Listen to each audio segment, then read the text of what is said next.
স্বাগতম বন্ধুরা আপনাদের সবাইকে আজকের টিউটোরিয়ালে বন্ধুরা আমি আপনাদেরকে দেখাবো কিভাবে আপনারা গুগলের মাইক্রো ব্লগিং প্ল্যাটফর্ম ব্লগারের মাধ্যমে একটি ব্লগ সাইট খুলবেন। তো বন্ধুরা আপনি যদি আমার আজকের টিউটোরিয়ালে নতুন হয়ে থাকেন তাহলে অবশ্যই আমার চ্যানেলটি সাবস্ক্রাইব করবেন, ভিডিওটি আপনার বন্ধুদের সাথে শেয়ার করবেন।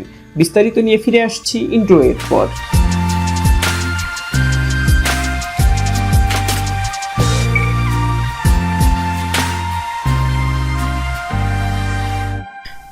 স্বাগতম বন্ধুরা আপনাদের সবাইকে কম্পিউটারের স্ক্রিন রেকর্ডিংয়ে। এখন বন্ধুরা আমি আপনাদেরকে দেখাবো কিভাবে আপনারা ব্লগারের মাধ্যমে একটি ব্লগ সাইট খুলবেন। তো বন্ধুরা ব্লগারের মাধ্যমে ব্লগ সাইট খোলার জন্য অ্যাট ফার্স্টে আমাদেরকে যেতে হবে blogger.com-এ। ওকে, তো বন্ধুরা এটা হচ্ছে blogger.com। তো এখন আমরা এই ওয়েবসাইটটিতে যাব। তো বন্ধুরা blogger.com-এ আসার পর আপনাদের কিন্তু এই ধরনের লেআউট নাও আসতে পারে, কারণ হচ্ছে বন্ধুরা আমার ব্লগারে অলরেডি বেশ কিছু ব্লগ সাইট খোলা রয়েছে, এই জন্য এখানটাতে কিন্তু আমার এরকম আসতেছে, আপনাদের কিন্তু এরকম নাও আসতে পারে। তো বন্ধুরা যেরকমই আসুক না কেন আপনাদের কিন্তু এই সাইডে দেখবেন এরকম থাকবে, ঠিক আছে? তো আপনারা কি করবেন, নতুন ব্লগ সাইট ক্রিয়েট করার জন্য সিম্পলি এখানটাতে ক্লিক করবেন। তো বন্ধুরা আমার এই ব্লগারে অলরেডি যে সকল ব্লগ সাইটগুলি খোলা রয়েছে তার একটি লিস্ট এখানটাতে দেখাচ্ছে, আপনার কিন্তু এরকম আসবে না যদি আপনার একদম নিউ একটি ব্লগার অ্যাকাউন্ট হয়। তো বন্ধুরা আমাদেরকে এই ব্লগারের মাধ্যমে ব্লগ সাইট ক্রিয়েট করার জন্য কি করতে হবে, এখানটাতে একটু নিচের দিকে আসতে হবে। তো নিচের দিকে আসলে আপনারা দেখবেন এই যে এখানটাতে নিউ ব্লগ এরকম লেখা রয়েছে। তো বন্ধুরা আমাদেরকে এই ব্লগারের মাধ্যমে একটি ব্লগ সাইট খোলার জন্য এই নিউ ব্লগ এখানটাতে ক্লিক করতে হবে। তো ক্লিক করার পর বন্ধুরা এরকম আসবে। তো এখানটা থেকে আমাদেরকে আমরা যে ব্লগ সাইটটা তৈরি করব সেই ব্লগ সাইটের টাইটেল, অ্যাড্রেস এবং এখানটা থেকে কোনো একটি থিম সিলেক্ট করে ক্রিয়েট ব্লগে ক্লিক করলে আমাদের ব্লগ সাইট ক্রিয়েট হয়ে যাবে। খুবই সিম্পল স্টেপ।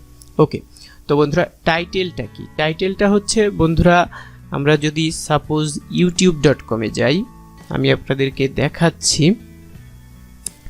তো বন্ধুরা আমরা যদি youtube.com-এ আসি তাহলে আমাদের এই যে ট্যাবের এখানটাতে দেখেন ইউটিউব লেখা রয়েছে। তো এটা হচ্ছে যে আমাদের এই ইউটিউবের টাইটেল। আর আমরা যদি prothomalo.com-এ যাই বন্ধুরা, এখানটাতে দেখেন প্রথম আলো, এরপর হচ্ছে লেটেস্ট অনলাইন, হাবিজাবি আরও বিভিন্ন কিছু লেখা রয়েছে। তো এটা হচ্ছে প্রথম আলো ওয়েবসাইটের টাইটেল।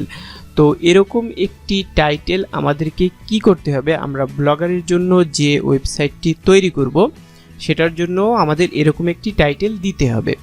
তো আমি এখানটাতে আপাতত লামসাম একটি টাইটেল দিলাম জাস্ট আপনাদেরকে দেখানোর জন্য।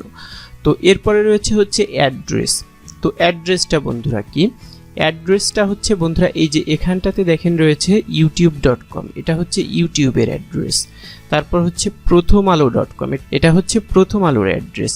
তো এরকমই একটা অ্যাড্রেস আমরা হচ্ছে এই ব্লগারের মাধ্যমে যদি একটি ব্লগ সাইট বানাই তাহলে আমরা পাবো।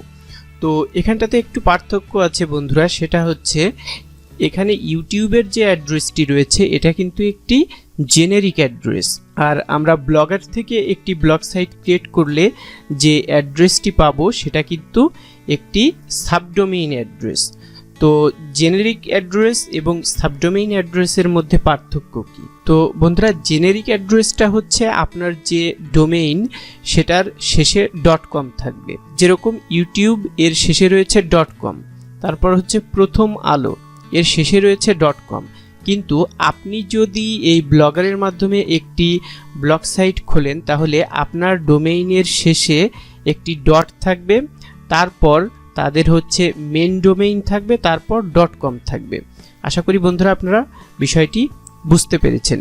তারপরও আপনাদের যদি কোনো বুঝতে সমস্যা থাকে তাহলে আমি এখন প্র্যাকটিক্যালি দেখাচ্ছি, আশা করি আপনারা মেন বিষয়টি বুঝতে পারবেন। ওকে, তো আমি এখানটাতে এখন একটি অ্যাড্রেস ইনপুট করাচ্ছি। এই যে বন্ধুরা আমাদের অ্যাড্রেসটি হবে demosite.blogspot.com। ওকে, দেন হচ্ছে আমাদেরকে এখানটাতে একটি ক্লিক করতে হবে। তাহলে আমাদের এই ডোমেইনটি খালি আছে কিনা, এই সাবডোমেইনটি খালি আছে কিনা সেটা চেক করে এখানটাতে আমাদেরকে জানিয়ে দিবে। তো এটা আসলে বন্ধুরা খালি না, এখানটাতে আপনারা দেখতে পারতেছেন যে sorry this blog address is not available. Okay, তো আমরা এখানটাতে আরও কিছু লিখে দিই। ওকে, তো আমি দিলাম হচ্ছে demosite24.blogspot.com। তো এটাও আসলে খালি নেই, আমরা আরও কিছু দিই এখানটাতে, এটাও খালি নেই, দেখি এটা। ওকে, তো এটা খালি আছে। এখানটাতে যখন দেখাবে যে this blog address is available, তার মানে হচ্ছে আমরা এখানটাতে যে অ্যাড্রেসটি দিয়েছি সেটা খালি আছে। ওকে, তো বন্ধুরা যেটা বললাম, আমরা হচ্ছে এখানটা থেকে যে অ্যাড্রেসটি পাবো সেটা হচ্ছে একটা সাবডোমেইন, অর্থাৎ আমরা যেই অ্যাড্রেসটি এখানটাতে ইনপুট করাবো তার শেষে হচ্ছে .blogspot থাকবে, তারপর হচ্ছে .com থাকবে। ঠিক আছে, ওকে। দেন বন্ধুরা আমাদেরকে কি করতে হবে, এখানটা থেকে যে কোনো একটি থিম সিলেক্ট করতে হবে। দেন আমরা যদি ক্রিয়েট ব্লগে ক্লিক করি তাহলে আমাদের এই ওয়েবসাইটটি, আমাদের এই ব্লগ সাইটটি ক্রিয়েট হয়ে যাবে। তো বন্ধুরা এখানটাতে আসলে যা কিছু রয়েছে এই সবগুলি আমরা পরবর্তীতে চেঞ্জ করতে পারবো, আপনাদের টেনশন করার কোনো কারণ নেই। ওকে, তো বন্ধুরা আমাদেরকে টাইটেল দেওয়া হয়ে গেল, অ্যাড্রেস দেওয়া হয়ে গেলে, থিম সিলেক্ট করা হয়ে গেল। তো এখন যদি আমরা এই ক্রিয়েট ব্লগে ক্লিক করি তাহলে কিন্তু আমাদের এটা ক্রিয়েট হবে এখন। ওকে, তো ক্রিয়েট হয়ে গিয়েছে বন্ধুরা। ওকে, দেন এখন যদি আমরা এই ভিউ ব্লগের এখানটা থেকে আমাদের ব্লগ সাইটটি ওপেন করি তাহলে দেখব এই যে আমাদের ব্লগ সাইটটি কিন্তু ক্রিয়েট হয়ে গেছে। এখন আপনারা এই থিমের এখানটা থেকে যে কোনো একটি থিম এখানটাতে আপলোড করে আপনার ইচ্ছামতো করে এই ব্লগটি কাস্টমাইজ করতে পারেন। তো বন্ধুরা কিভাবে আপনারা এখানটাতে একটি নতুন থিম আপলোড করে আপনার ব্লগ সাইটকে সুন্দরভাবে কাস্টমাইজ করবেন তার বেশ কিছু টিউটোরিয়াল অলরেডি আমার ইউটিউব চ্যানেলে আছে, সেখান থেকে আপনারা ওই টিউটোরিয়ালগুলি দেখে আপনার ব্লগ সাইটকে ইচ্ছামতো কাস্টমাইজ করতে পারেন। তো এই ছিল বন্ধুরা আজকের টিউটোরিয়ালটি যদি আপনাদের ভালো লাগে তাহলে ভিডিওতে লাইক করবেন। আর ব্লগ সাইট ক্রিয়েট করতে আপনাদের যদি কোনো সমস্যার সম্মুখীন হন তাহলে অবশ্যই সেটা কমেন্ট বক্সে কমেন্ট করে জানাবেন অথবা আমার ফেসবুক ফ্যান পেজে মেসেজ করবেন। আগামী পর্বে আবারও নতুন কোনো টিপস নিয়ে হাজির হব, সে পর্যন্ত আপনারা সকলেই ভালো থাকবেন।